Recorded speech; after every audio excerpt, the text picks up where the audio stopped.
सुलैरी साहब ये फरमाइएगा, आपने अभी ये जो फरमाया कि जी हुकूमत जो है, हमारा मुल्क तो बच गया है लेकिन लोग जो हैं डिफ़ॉल्ट की तरफ जा रहे हैं, लेकिन एक आम तासुर ये है कि आप यहाँ पे अगर रोड्स पे निकल जाएं तो गाड़ियाँ देखें, रेस्टोरेंट्स पे चले जाएं तो रश देखें।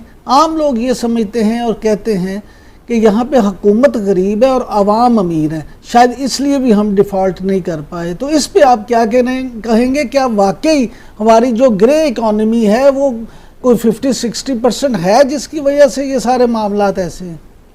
देखिए, मैं दोबारा अपनी बात दोहराता हूँ कि हम सब अमीर होंगे, पूरा पाकिस्तान अमीर होगा, लेकिन रुपयों में अमीर है ना। हमारी जो ज़रूरियात हैं वो डॉलर्स में हैं। आपके पास इस वक्त स्टेट बैंक में 4 अरब डॉलर से कम के ज़खायर हैं।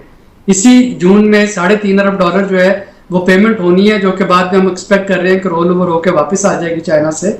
लेकिन अब उन 4 अरब डॉलर को, यानी अगर अगले 2-4 महीने में आपके पास इनफ्लो नहीं आता तो अभी हमें एनर्जी भी इंपोर्ट करनी है, अभी हमें रॉ मटेरियल भी इंपोर्ट करना है, अभी हमें जो है खुर्दनी तेल वो भी इंपोर्ट करना है। हमारी जो इसेंशियल इंपोर्ट्स हैं वो तो डॉलर्स में है ना।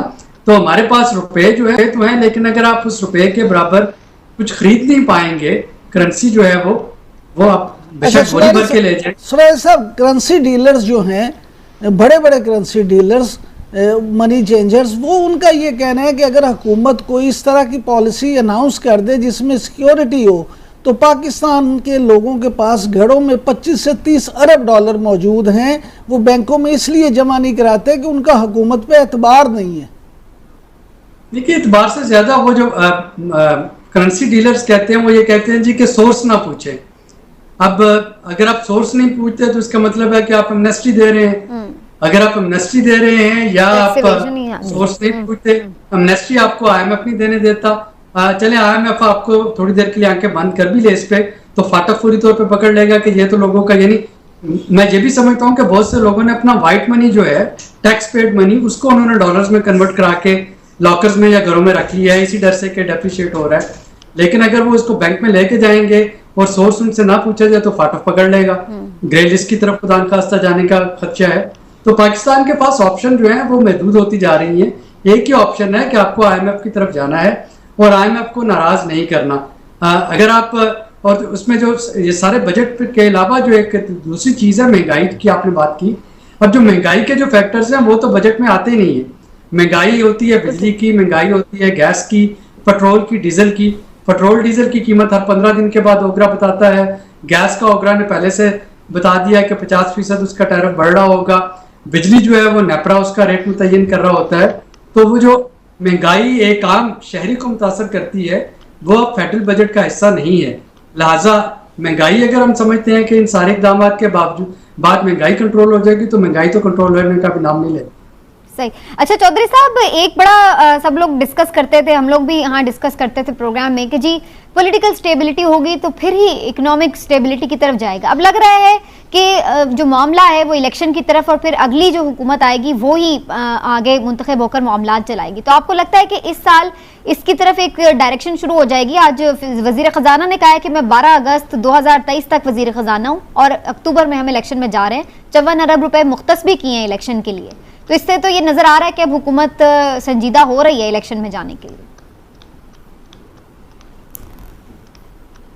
नहीं समीना, इलेक्शंस अभी नज़र नहीं आ रहे मुझे तो। अच्छा। और इलेक्शंस जो हैं वो अभी ये जो हुक्मरान इत्तेहाद है उनमें मुख्तलिफ राय पाई जा रही हैं। आपने देखा है कि ये इतला है कि पाकिस्तान पीपल्स पार्टी वक्त पर इलेक्शन चाहती है, लेकिन जो दो शामिल बड़ी जमातें हैं इत्तेहाद में, नवाज़ लीग और फजल रहमान साहब, वो नहीं चाहते हैं, वो असम्बली की मुद्दत को बढ़ाना चाहते हैं।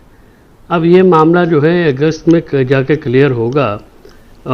अभी तक जो ये कहा तो जा रहा है कि कासिम के अब्बू जो हैं उनकी पार्टी तितर बितर हो गई है, लेकिन मसला ये है कि अभी तक कासिम के अब्बू जो हैं वो बिलावल के अब्बू और हमज़ा के अब्बू और अली के अब्बू और हसन हुसैन नवाज के अब्बू से सियासी तौर पे वो बड़े हैं।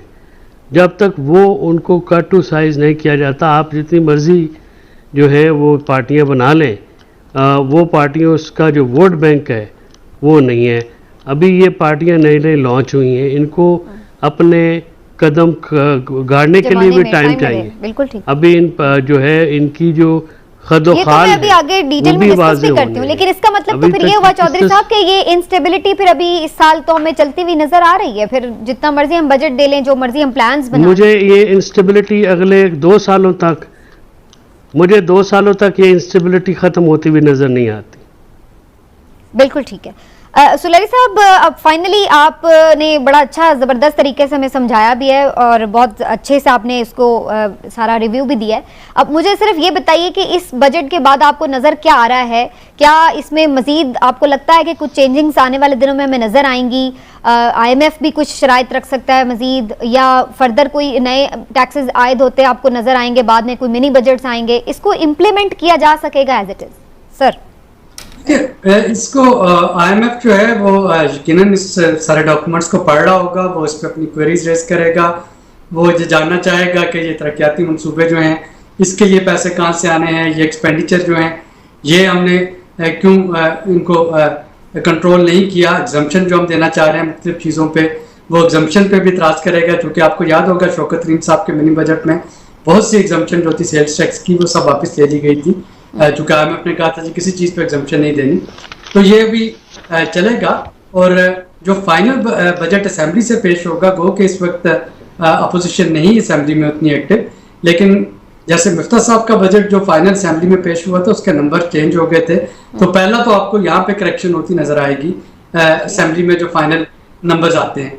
दूसरी जो करेक्शन होगी वो इलेक्शन के बाद होती हुई नजर आएगी कि इलेक्शन के बाद एक दफ़ा फिर से, अगर अभी जो चौधरी साहब फरमा रहे हैं कि अगर इलेक्शन एक सिनेरियो हम अज्यूम कर लें कि नहीं होते, मेरा ख्याल हो रहे होंगे, लेकिन अगर अज्यूम कर लें कि वो नहीं होते तो देखिए उसका नतीजा ये निकलेगा कि IMF के साथ नेगोशिएट करने के लिए बहुत टफ टाइम जो है वो हुकूमत को मिलेगा और हुकूमत ये अफोर्ड नहीं कर पाएगी।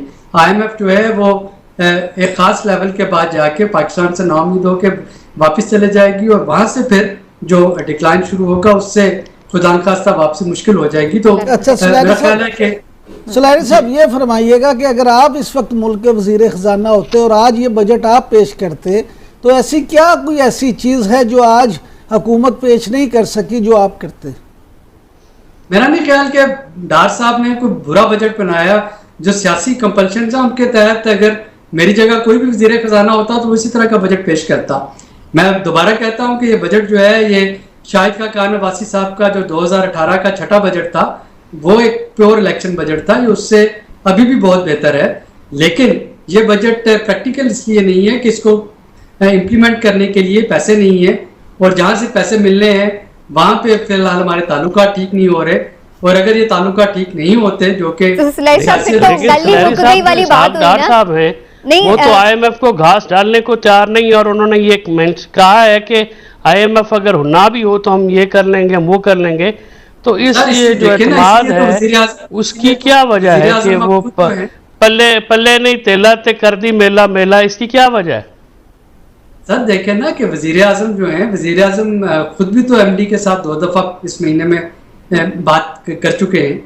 जो IMF के साथ पिछली वर्चुअल मीटिंग थी उसको आयशा घोष पाशा लीड कर रही थी, तारिक बाजवा और तारिक पाशा साहब जो थे वो उस पर बैठे थे, डार साहब कहीं बिजी थे वो उस पर नहीं बैठे थे।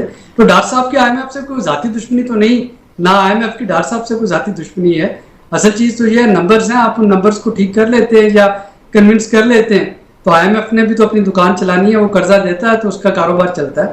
तो लेकिन इसका हमें अपना जो हाउस इन ऑर्डर है वो ज़रूर रखना होगा।